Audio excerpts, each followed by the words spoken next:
আমার টাকা নিয়ে আমি কি করব কোনো কথাই তুমি বলতে আসবে না আমাকে। আর শ্রীময়ী, এবার তোমাকে একটু বকি, হ্যাঁ?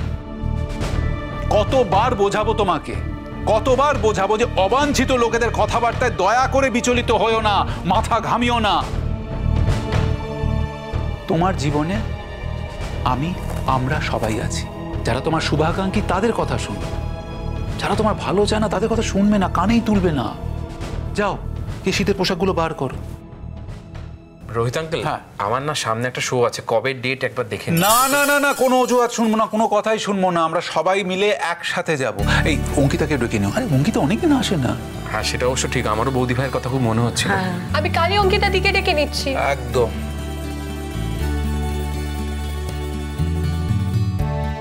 কি দিঠিমা, তোর মুখটা এরকম শুকনো লাগছে কেন?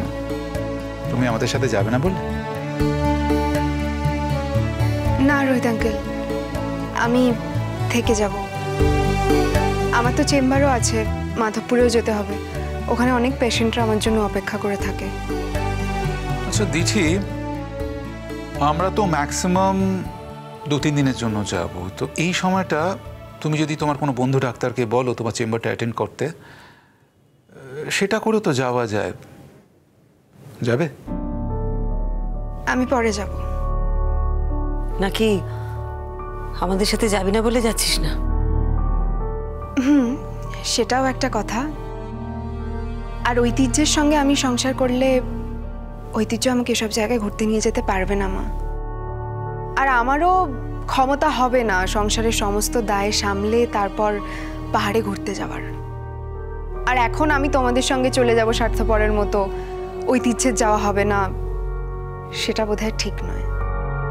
আর রোহিত আঙ্কেল যে বলল বিয়ের পরে সবাই একসঙ্গে ঘুরতে যাওয়ার, সেখানেও আমি সত্যি পার্টিসিপেট করতে পারবো না। আমি পার্টিসিপেট করতে চাইছি অথচ তোমরা নিলে না, তখন সেটা অন্য কথা, কিন্তু আমি তো সত্যি পার্টিসিপেট করতে পারবো না। তাই যখন আমাদের সময় হবে, আমরা পার্টিসিপেট করতে পারবো ছোটদা ভাইয়ের মতো, তখন আমরা যাব।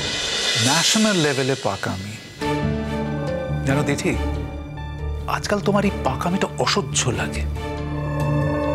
সেই দিঠি কোথায় গেল? সরল সোজা দিঠি, কোনো কমপ্লিকেশনস ছিল না। আজকাল কেমন যেন হয়ে গেছো তুমি। আমি আর কি করলে তোমাদের বোঝাতে পারবো? কি করতে হবে, কি বলতে হবে বলো আমাকে, তাহলে তোমরা বিশ্বাস করবে যে আমি তোমাদের নিজের সন্তানের মতো দেখি। বলো কি করতে হবে বলো। আমি শ্রীময়ীকে বলি, শ্রীময়ী, ভগবান আমাকে 2 হাত ভরে আশীর্বাদ করেছেন। তখন জীবনটা ফুরিয়ে আসছে, রিক্ত হস্তে এই পৃথিবী ছেড়ে চলে যাওয়ার সময় হয়ে গেছে, তখনই সবচেয়ে বড় প্রাপ্তিটা আমায় দিলেন উনি। আমি তোমাকে পেলাম, 3 জন সন্তান পেলাম, 2 জন সন্তান তুল্যা পুত্রবধূ পেলাম, আর একজন সন্তান তুল্য জামাই আমার বাড়িতে আসছে। I am so blessed, I am so blessed. ও বুঝতে পারে, ও বিশ্বাস করে, কিন্তু তোমাকে আমি বিশ্বাস করাতে পারলাম না।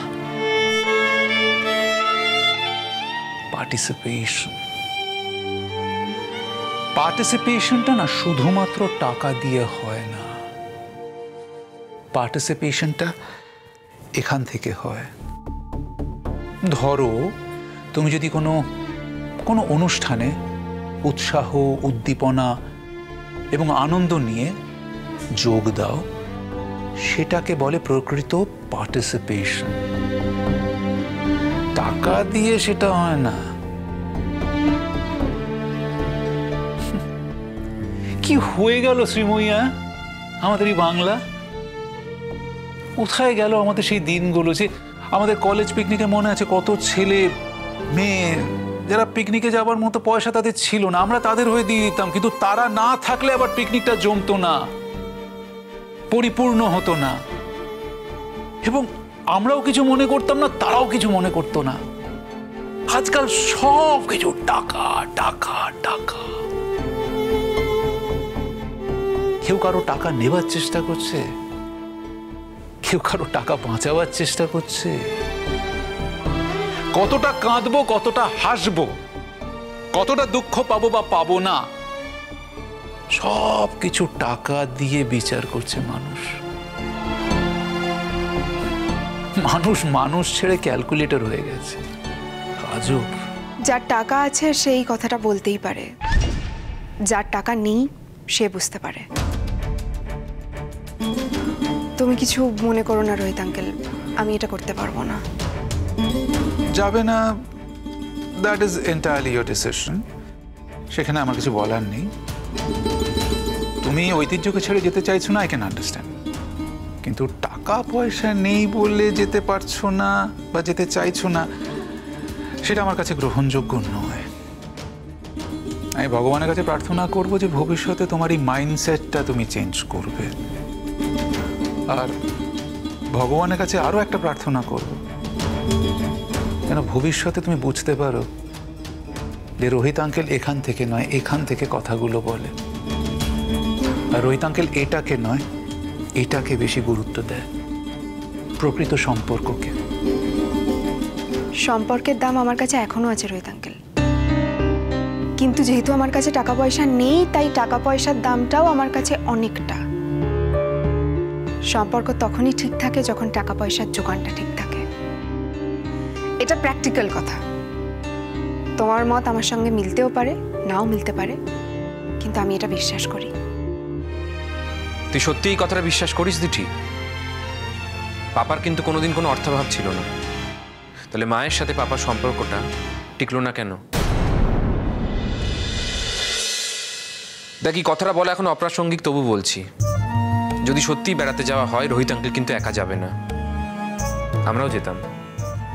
আমি জানি তুই রোহিত আঙ্কেলকে হয়তো বাড়ির বাইরের লোক মনে করিস, আমাকে তো করিস না। আর এই মুহূর্তে কিন্তু কোনো টাকা দেওয়ার কথা হচ্ছে না। যদি ভবিষ্যতে টাকা লাগে আমি তোকে হেল্প করতে পারতাম, তুই পরে দিয়ে দিতিস, কিন্তু টাকার কথা কেন বলছিস? আমি অনেক সময়ই রাগ করে রোহিত আঙ্কেলকে বাইরের লোক বলেছি, কিন্তু সত্যিই যদি মন থেকে রোহিত আঙ্কেলকে বাইরের লোক ভাবতাম, তাহলে এ বাড়িতে এসে থাকতে যেতাম না নিশ্চয়। তাই ওই কথাটা বাদ দে। আর রোহিত আঙ্কেলের কাছ থেকে টাকা নেওয়া, তোর কাছ থেকে টাকা নেওয়া একই ব্যাপার ছোটদা ভাই। ঐতিহ্যের টাকা না থাকলে ঐতিহ্য যার কাছ থেকেই টাকা নিক, সেটা আমার পক্ষে অসম্মানজনক। বা আমি যার কাছ থেকেই ঐতিহ্যের জন্য টাকা নিই, সেটা ঐতিহ্যের পক্ষেও অসম্মানজনক। আমি এই অসম্মানটা ঐতিহ্যকে করতে পারবো না। তাহলে কি হবে? আমাকে তো তোমরা নিয়ে যাচ্ছ না। আর এই মেয়েকে এখানে থাকবে নাকি? রান্না বান্না কে করবে? আমি বাবু ওই রান্নাঘরে গিয়ে রান্না বান্না করতে পারবো না। হ্যাঁ, জেঠিমা, আমার দিঠি কিন্তু খুব ভালো রান্না জানে, ওই করে দেবে আপনার রান্না। বৌদি, এরকম কথা কেন বলছো? আমি তো আছি। দিদি কত ব্যস্ত, ওকে রান্না করতে পারবে, আমি রান্না করে দেবো জেঠিকে। আচ্ছা জেঠিমা, আপনি কি মনে করেন আমার এতটুকুনি দায়িত্ববোধ নেই? বা আপনার ছেলের একটুও দায়িত্ববোধ নেই যে আপনাকে একা ফেলে চলে যাবে? আপনি একটু ভরসা করুন আমাদের উপরে, আমার উপর না করুন, আপনার ছেলের উপরে করুন, আপনার একটু অসুবিধা হবে না। আপনি আমাকে ভালোবাসতে নাই পারেন, কিন্তু আপনি তো ওর জেঠিমা, ওর মায়ের মতন। আমি কিন্তু আপনাকে সম্মান করি, আমি সব থেকে বেশি সম্মান করি আমার স্বামীকে। আর তাকে সম্মান করি বলেই তার আত্মীয় স্বজন, বন্ধু বান্ধব প্রত্যেককে আমি সম্মান করি, তা সে যেমনই হোক না কেন।